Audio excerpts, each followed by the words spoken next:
I call the meeting of the Roselle Park Board of Education, December 6, 2022 to order.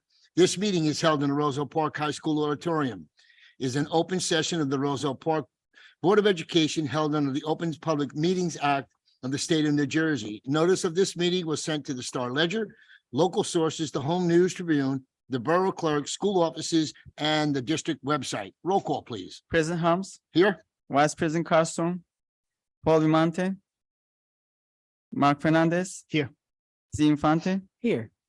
Dr. Kirtland. Here. Jennifer McCarr, Constance Quintela, Michael Ann Reagan. Here. We have a quorum. Please stand for the flag salute. I pledge allegiance to the United States of America and to the republic for which it stands, one nation, under God, indivisible, with liberty and justice for all. Oof, messed that one up. Wow. Let it be resolved that the Roselle Park Board of Education meeting hereby convenes to executive session for discussion of the following subjects: personnel matters, student matters. It is anticipated that the executive session shall take approximately 60 minutes. The board may take action during public session. The board shall return to public session following the executive session at approximately 7 p.m.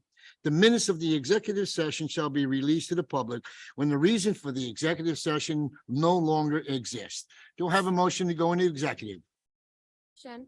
Do I have a second? Second. All in favor? Aye. Aye. Thank you. We are in executive session.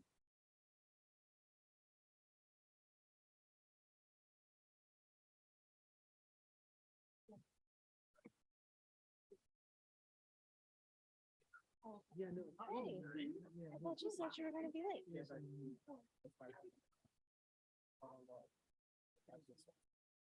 Oh, okay. Oh, I would have came and got you. I didn't know. What I was doing, because I'm always late.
You have a motion to go back and open? I'll make that motion. Do I have a second? Second. Thank you. All in favor? Aye. Thank you. We're back in open. Sorry, it took just a little bit longer than what we thought. At this time, I will open up the public portion to agenda items only. Please come forward, state your name and address, and you have 3 minutes to speak. Katie McDermott, 730, Katie McDermott, 730 Galloping Hill Road. I'm commenting tonight on agenda item 2A, Mrs. Cluffy's resignation. While she's only been here a short time, she has had a positive impact not only on the children with disabilities in the district, but the community as a whole. A few of her achievements include, but are not limited to, she hired one of the best BCBAs I have ever worked with, and I have worked with a ton. She increased inclusion in the district. She fostered a good working relationship with the district CPAG, and did her best to resolve issues that were brought to her attention. Along with the CPAG, Mrs. Cluffy collaborated with the Anthony Signorello Youth Center to develop programs to serve disabled children and their families in the Roselle Park community. There have been a number of events at the youth center that were well attended and fun for everyone. Mrs. Cluffy has also been instrumental in developing a respite night program, the first of which is scheduled for next month. If you're unfamiliar with respite care, please look it up so you can know how meaningful this is for families of children with disabilities. As you begin the process of hiring her replacement, I hope that you look for someone with many of the same qualities Mrs. Cluffy exhibited during her short time here. One of the things I appreciate about her most is that she never takes any issue we bring to her attention personally, a quality I think every administrator should have. She knows that we only want the supports and programs our children need to succeed, just like their non-disabled peers. Without diminishing Mrs. Cluffy's accomplishments, the district still has a long way to go to improve the educational experience of children with disabilities. With that said, the parents of children receiving services in the district should be included in the vetting process for a new director of special services in a more robust manner than we were last time. We're on the front lines. We know better than anyone what our children need to succeed. We, the parents, want nothing more than to see this district be a model for other small districts. Underutilizing our collective wealth of knowledge would be a waste of a valuable and free resource. To close, I wish Mrs. Cluffy well and thank her for her dedication to the children and families of the community. She will be missed. Thank you.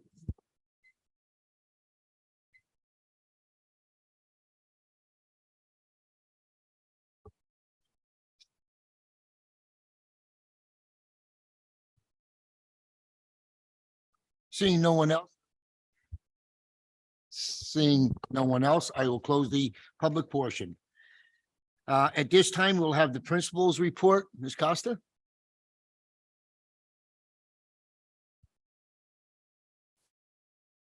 Good evening, everyone. Good evening, Board of Education. Good evening, parents and families and students here tonight. Roselle Park High School has had a wonderful start to our school year. I'd like to start by thanking the board for the addition of our officer, our SRO officer.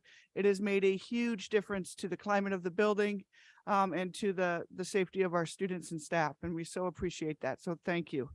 I'll just highlight a few things that happened in November.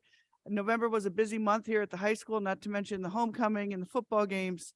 We also opened our high school up the first week of November, November 3rd. We invited the community and all middle school parents to attend an open house. It was well attended. Our staff was here that evening and they presented how they instruct in our different clubs and activities. Then the following week, we worked with Ms. Goyce and the middle school staff, and we were able to, over the course of 2 days, bring the 8th graders over to the high school the last 2 periods of 2 different days. It was a wonderful experience to see the 8th graders coming over and learning about our programs, and it seemed to generate a lot of excitement. One of the programs that we highlighted at that open house was our Crisis Center program. And this evening, I have a wonderful group of students, and Mrs. Kazadoy, Mrs. Bain would be here as well, but she's out sick tonight. But I have a wonderful group of students here with us this evening, and this group of students has done so much every year to raise the culture and the climate of our building. They are, I'm going to let them talk for themselves, but they are our crisis center counselors, and they are leaders in our building in so many different ways. And I would like to introduce our seniors to talk a little bit about what they do with the program. But so many of these students also have jobs. They participate in the play. The play is having the tryouts right now in the library. They're involved in sports. And on top of that, they're peer counselors here in our building.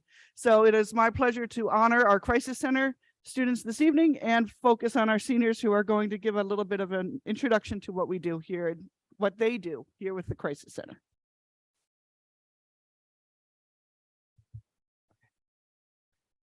The Crisis Center was developed as an action plan by students in 1988 who pointed out that their peers needed an alternative safe space to address personal issues, which remains relevant even today. The purpose of the Crisis Center is to create a bridge between teens and helping professionals on campus.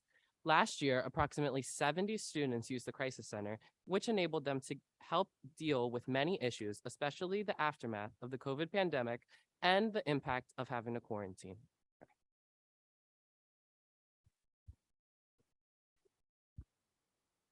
Crisis Center students are juniors and seniors that apply, are interviewed, and chosen with input from our teachers. This year, we have 16 members of 43 students that applied. To be a Crisis Center member, we attend a week of training after the school year ends and a 3-day, 2-night retreat at the end of November to continue to learn and practice the many skills that we trained in. We are a diverse group of students and have the ability to assist students in 3 languages. We are trained to actively listen, problem solve various situations, mediate conflicts, and recognize high-risk situations. Almost every year, Crisis Center members handle high-risk situations for which we are trained to have a counselor join in the conversation. This year, we have potentially saved 1 life. As of the end of our first marking period, Crisis Center handled 23 crisis situations, 2 high-risk situations, 3 mediations which prevented physical altercations, and 1 was handled in another language. There are many other additional scenarios, such as students experiencing anxiety, academic stress, and family conflicts. Crisis Center members provide many additional services and assist in other ways. Every student receives a handwritten birthday card from us to remind them that they matter. We deliver each card with a smile. We have our community tree, which you can see outside of auditorium by the summer camp office. We assist Ms. Backard in having every student write their name on a leaf to remind each student here that they are a member of our community. We also assist Mrs. K in running initiatives for state initiatives such as suicide prevention, anti-bullying, and school violence awareness. Being a Crisis Center member can bridge students to areas of study after graduation. Crisis Center members have become teachers, mental health professionals, and members of the medical field. We are graduating seniors, and this is what we plan to study. My name is Ekaterina Tamura, and after high school, I plan to study business. I have applied to 6 colleges yet, and I'm waiting for a response. I'm Anthony Ponzio. I applied to 10 schools to study nursing and trying to hear back from most of them, but already into 2. And yeah.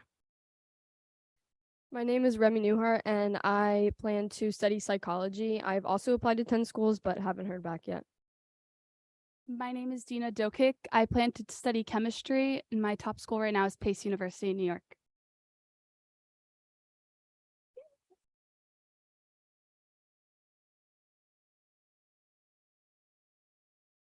Thank you, seniors. Thank you, Crisis Center members. Special thanks to Mrs. Cazadoy and to Mrs. Bain for all that you do.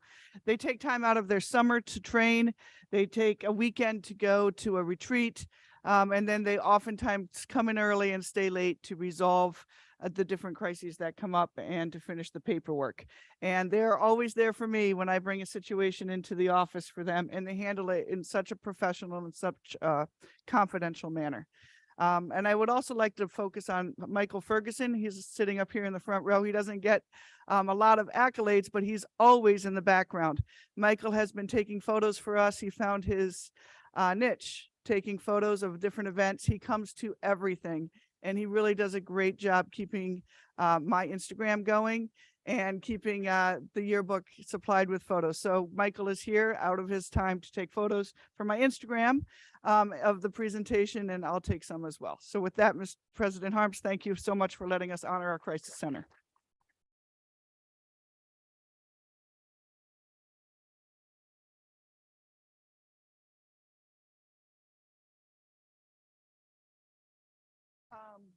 I can read them from up there.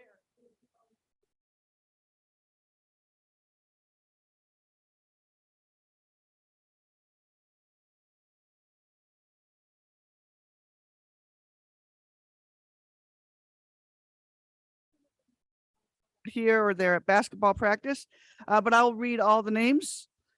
So starting with the group that presented this evening, our seniors, the ones that presented, you guys have done it for 2 years, correct? So Dina Dokic. Yeah. Oh, I'm sorry. I have to go in order. Sorry, Dina. All right. So sit back down, Dina. All right. So not present, I think he's at basketball, is Bryce McDonald, Angelina Ochoa. She's not here. Adora Chief. Yeah, the first two weren't here. They're at different practices. Ekaterina or Katie Tamura. Remington Newhart. Remy also works at my children's school. Dina Dokic. Jamie Stefanski. Diasha Gilliard. It's not here. I'll slow down for you. That Dina Dokic, and this is Jamie Stefanski. Diasha's not here. Anthony Ponzio. Ashley Morera. And our last senior, Natalie Ringfingo. I said that wrong. Ringifo. And our juniors, who are in their first year many of Crisis Center, and we hope they'll come back for 2 years. Giselle Padron. Sabrina De Silva. Belen Munoz. Lucas Belsky. And Julia Perez.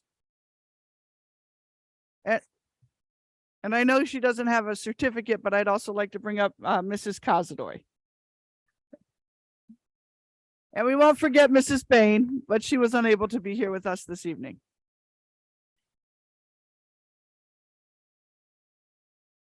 We have a board member that was also a crisis center worker. Let me introduce Z Infante. You want to take a picture with us after we're done?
President Harms, can I say something really quickly as they leave? Can I say something really quickly as they leave?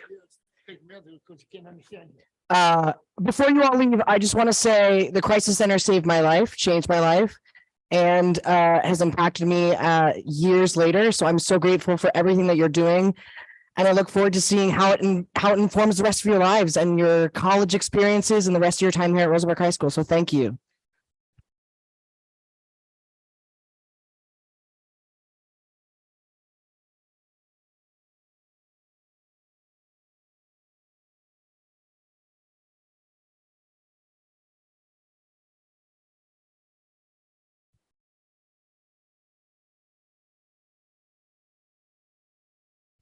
We'll just give them a few minutes.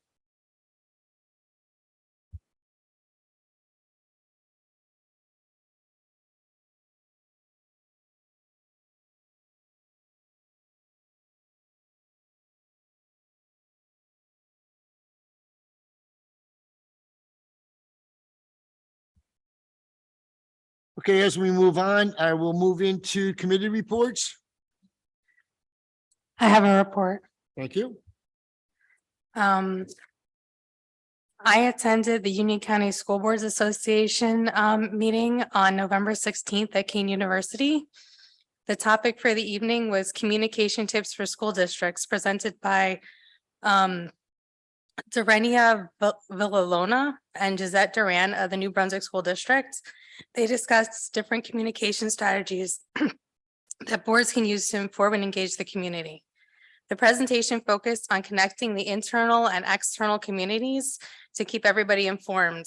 The next Union County School Boards Association meeting will be held virtually on Wednesday, January 18th, 2023. Thank you. Anyone else?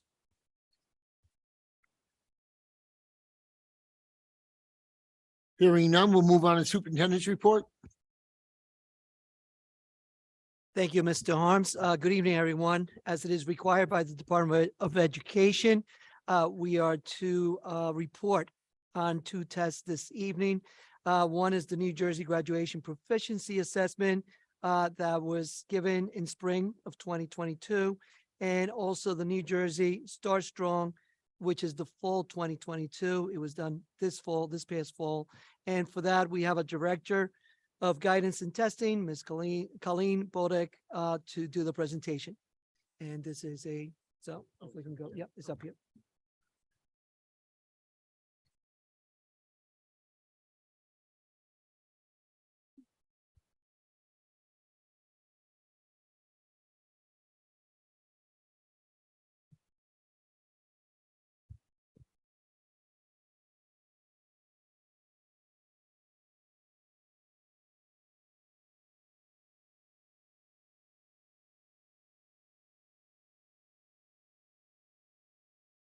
Good evening. As Mr. Garrido said, I'm going to go over the NJGPA results and the Start Strong assessment results this evening.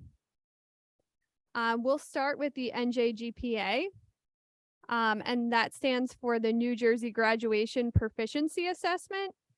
And that was administered in March to 11th grade students. At the time, it was advertised as a graduation requirement for all 11th graders.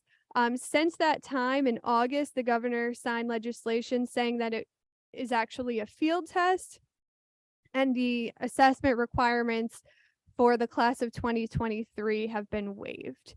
That assessment was given in math and English language arts. Again, it serves as a field test. So here are the overall results for our students at the top and the state students at the bottom. You can see the green is passing and the red is not passing. Again, this was a field test. This was the first year it was offered. So I believe there are some kinks that need to be worked out. But you can see our results at the top again versus the state results at the bottom, which are pretty similar. And the state also requires that we report on subgroup data. So this slide is data regarding race.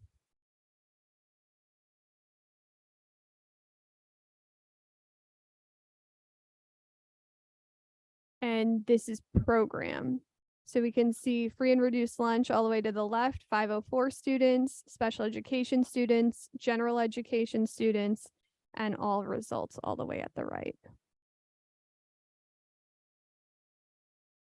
Some intervention / preparation strategies for the class of 2024. That's our current juniors who will be required to test in March. And that will count as a graduation requirement. Some things that we have in place now to prepare those students are math problem solving classes and language arts literacy courses. We have those available to 9th, 10th, and 11th grade students. And some of the standards that are focused on in those classes are identified through the Linkit Form A results that was given at the beginning of the school year. Teachers of all subjects, including English language arts, math, and science, build their SGOs around those Linkit scores and target specific areas of weakness for our students. We also have the ELA and math coaches who help us analyze data and support best practice instructional strategies. And again, back to Linkit, those assessments are given 3 times a year, and that provides data and insight for our teachers as to what skills need to be focused on in the classroom.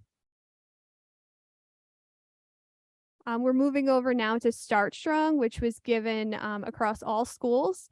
Students were assessed on the academic standards from last school year. These results provide an early indication of the level of support students need in ELA, math, or science.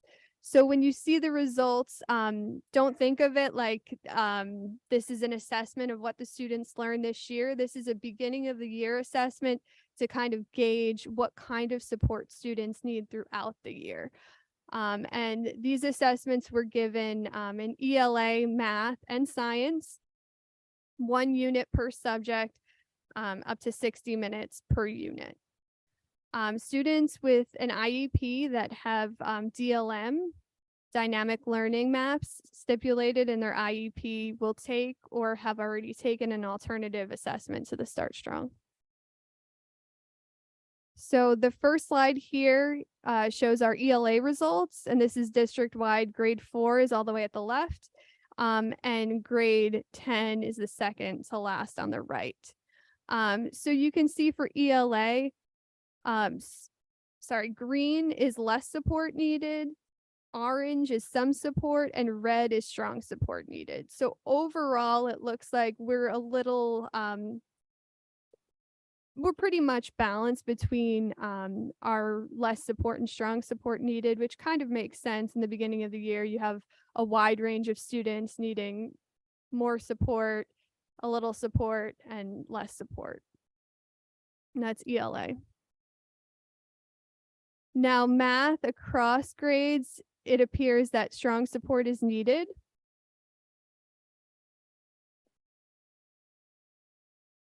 Less so in maybe geometry and algebra 2. And science, students were assessed in grades 6, 9, and 12. And also it looks like strong support is needed there as well. This is our subgroup data by race.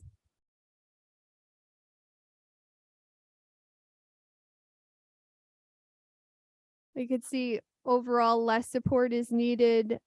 However, for Hispanic students, it appears that more support is needed. And math, strong support is needed across the board.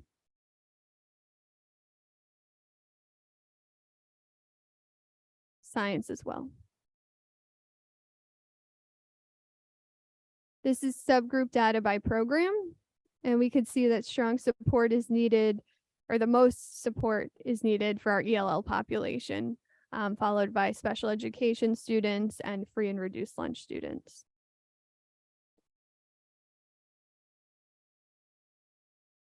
And for math, regardless of program, strong support is needed. And for science as well. So what are the implications of this data? It provides us with an early idea of what level of support is needed and where we need to pool our resources. It provides the data with supplemental data to further identify our student needs. And individually, it's another data point that our INRS teams can use to assess our students and to provide interventions. It also provides teachers with additional information regarding the standards that need the most attention in their classes. And overall, the Start Strong results were consistent with the Linkit Form A data, and I confirmed that with our coaches. Some intervention strategies that are in place across the district, which is really helpful in terms of our looking at those math scores. We have a dedicated elementary school interventionist in math. We're in our second year of having a math interventionist at the middle school. There's before and after school supplemental opportunities. There are summer programs for support in ELA and math. Our math and ELA coaches are utilizing the Linkit assessments to mimic state testing so that our students become more familiar with the state issued assessments. The creation of Linkit standard grade level assessments have been providing more consistency across district. There's a program we're utilizing for our algebra students called ALEX, and that provides students with individualized learning that supports their skill development. And in science, we have our educators have been provided with updated resources that are aligned to the new standards and new expectations. Any questions about the administration of these assessments can be directed to me, the Director of Guidance and Testing. And in terms of interventions, Mr. Salvo in the Curriculum and Instruction Office can address those questions. Are there any questions at this time?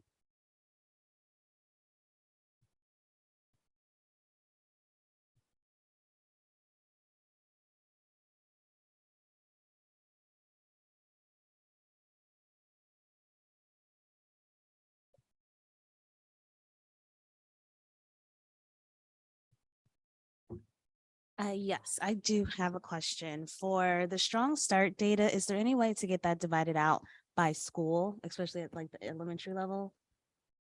Because I'm just thinking like it might be best to share like best practices across schools if one school has a particular grade that did better than another, just so that we can kind of even the playing field. Yeah, no, Ms. Bodek, Dr. Kirkland, one of the reasons is sometimes when you do divide or you identify the school, there may be a problem with people having some kind of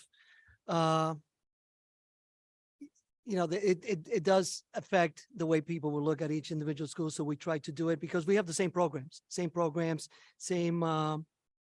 curriculum, obviously, same interventionists, and all the programs are the same. So we want to try to get away from that type of competing, level, but we'll discuss it as well. Yeah, we do have that data. Yeah, we do. We're talking about it internally.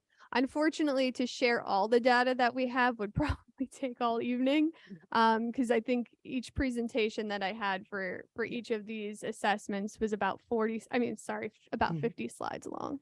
But we have found out, though, in the past couple of years, obviously post-pandemic is different than what it was in the past, that we pretty much across the board, pretty similar, maybe a little higher in one of the areas, maybe a little lower in another area. And of course, a lot of it also depends on the subgroups that are in that building as well, schools, with scores. So, we'll look at it. We'll possibly share it with you, Ms. Bodek. We'll discuss it a little bit more tomorrow. But it's something that we have been trying to stay away. And, one thing that I did want to include also, these things Start Strong is here because of the pandemic. We want to make sure that we have enough data to support our students throughout the year, and learning loss is definitely something that we want to address.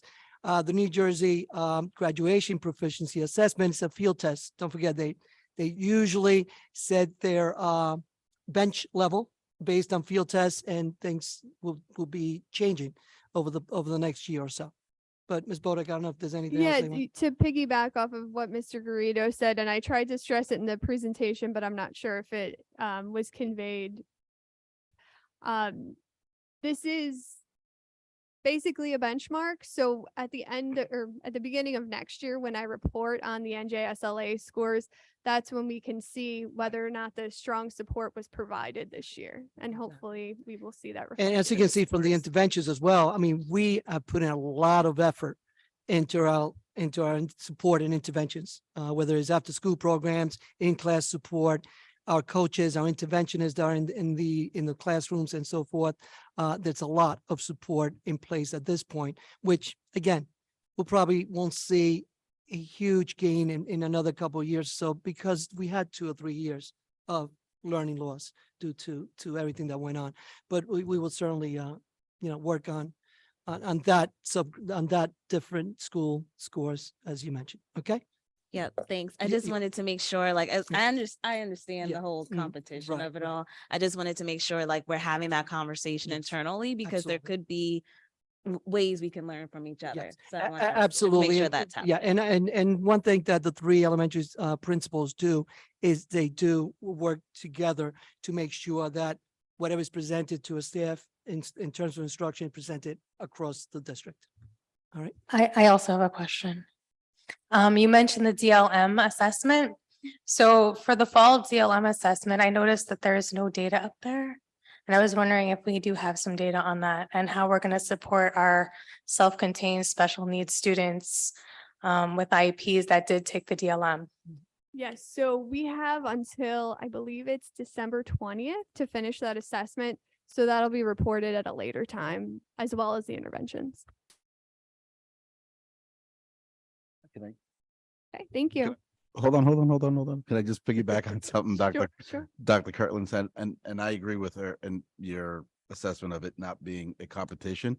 But I think that that data will give everyone, at least the school district, enough information to see which schools need more help. Because if some of the schools are excelling and some are not, and we're distributing our resources evenly throughout, I think it's unfair to the schools that need more help. Yeah. That's just No, and I think that's definitely a valid point. However, don't forget that each school has different subgroups. They're elementary schools, because we're only comparing elementary, middle, high school, that have more ELL students. So obviously your scores are going to be lower there, and based on what we saw, because those students need a lot more support. There may be one building that has the majority of our special education groups as well. So we have to make sure that we're very careful with that, schools are not judged based on scores only, because there's a lot of other things, other factors that come into play. Yeah, and I know that the slides aren't in here, but there are no outliers. Could you send the break for the schools, I guess the test scores for each schools, at least to the 9 board members, so they would be able to see them? You're looking at me. If it's Uh, okay, sure. I'll discuss it with my team and we'll definitely put something together. Okay, Thank you. you're welcome. Okay, thank you.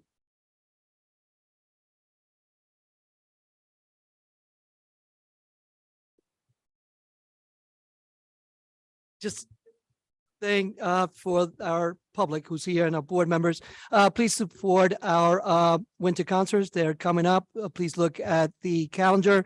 They always put on a great performance, regardless of the school that they're in. They're always really top notch. Thank you. Thank you, Mr. Garrido.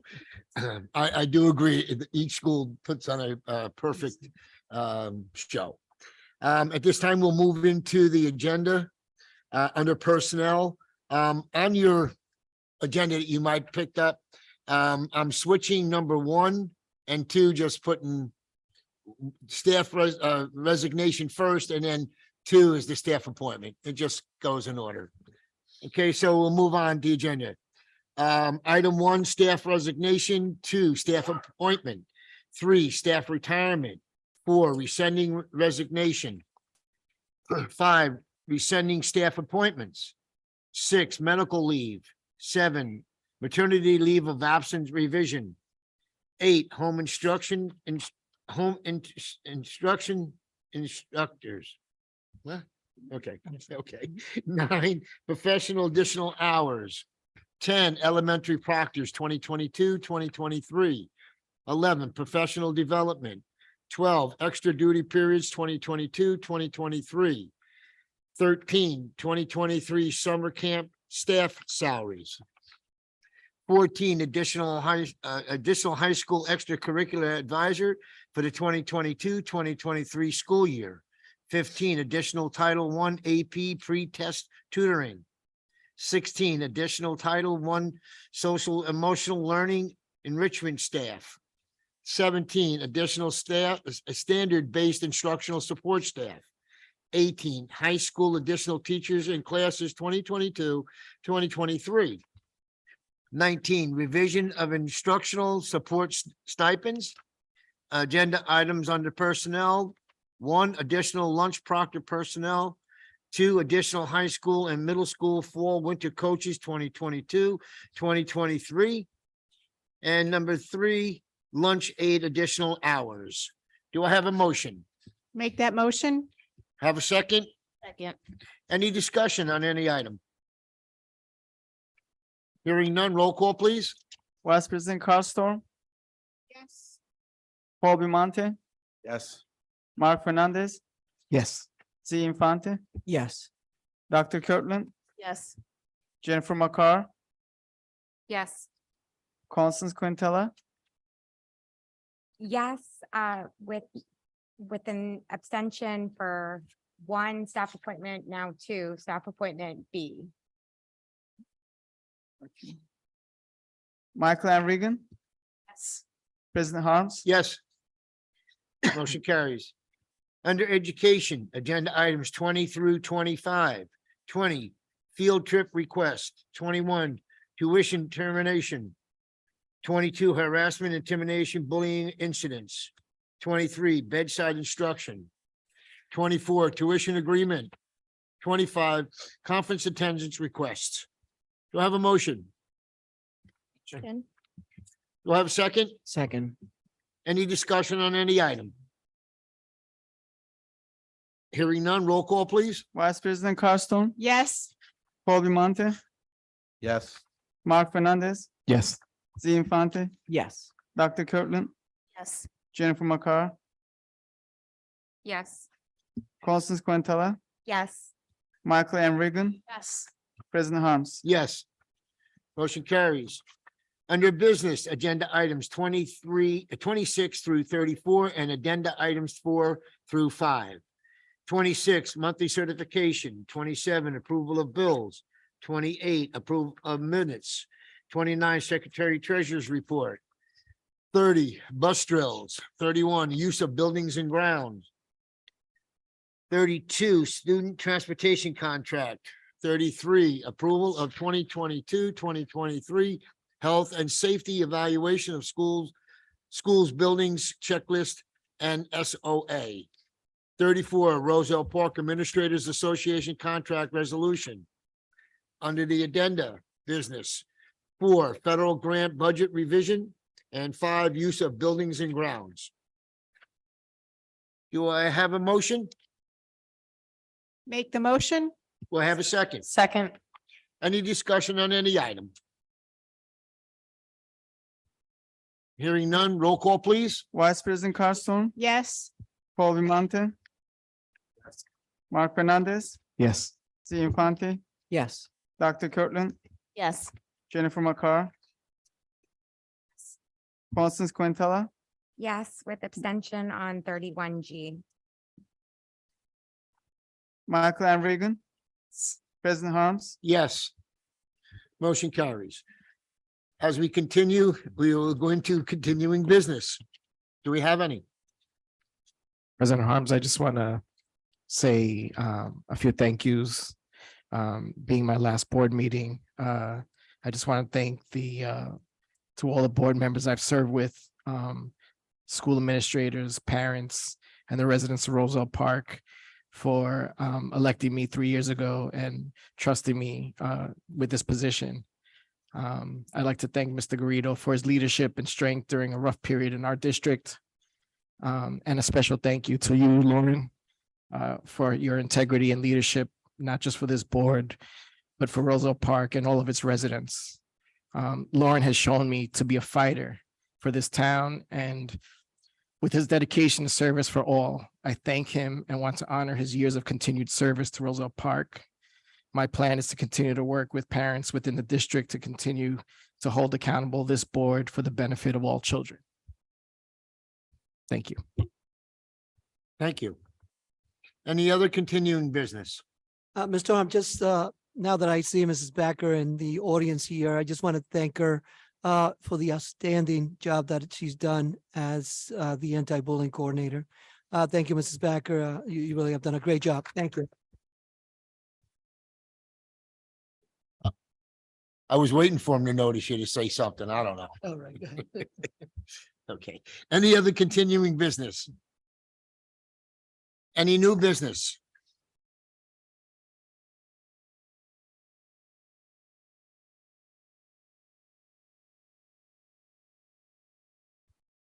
Hearing none, I will move into the public portion. Anyone wishing to speak, please come forward, state your name and address, and we can speak on any item or topic, and you have 3 minutes. Hi, Lucy Figueredo, 330 Sheridan Avenue. So, Mr. Garrido, I know you want to say that. I know that the testing is going because of the pandemic, and I agree with you. We have lost a lot of years, but the reality is the kids, and I know you want to go, you don't want to blame schools or teachers. The reality is we have lost about 2 years.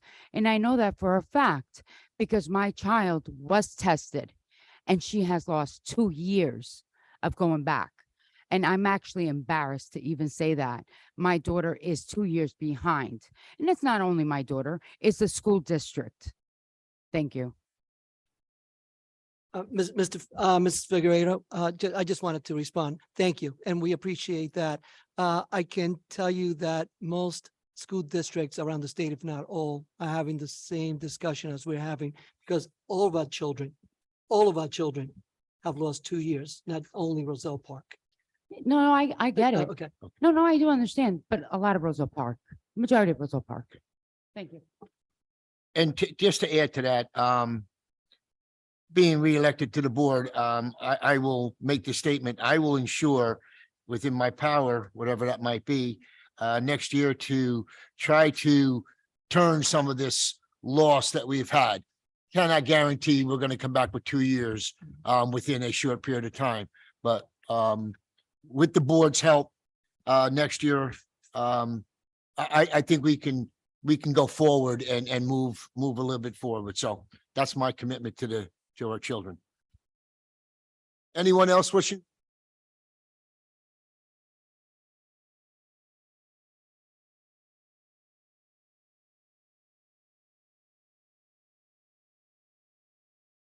Hello? Okay. Hi, Sophia Pinto Figueroa, 619 Elm Street.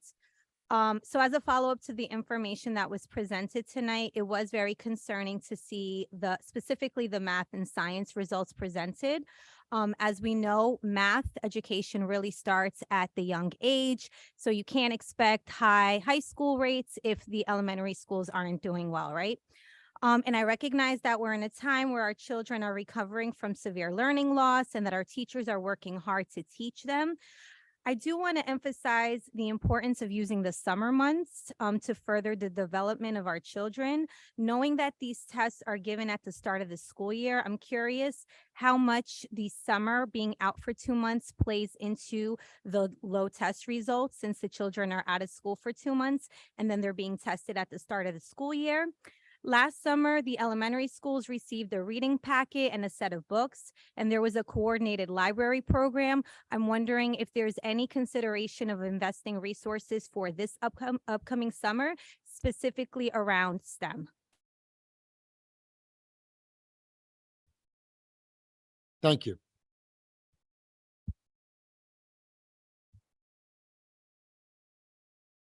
Anyone else?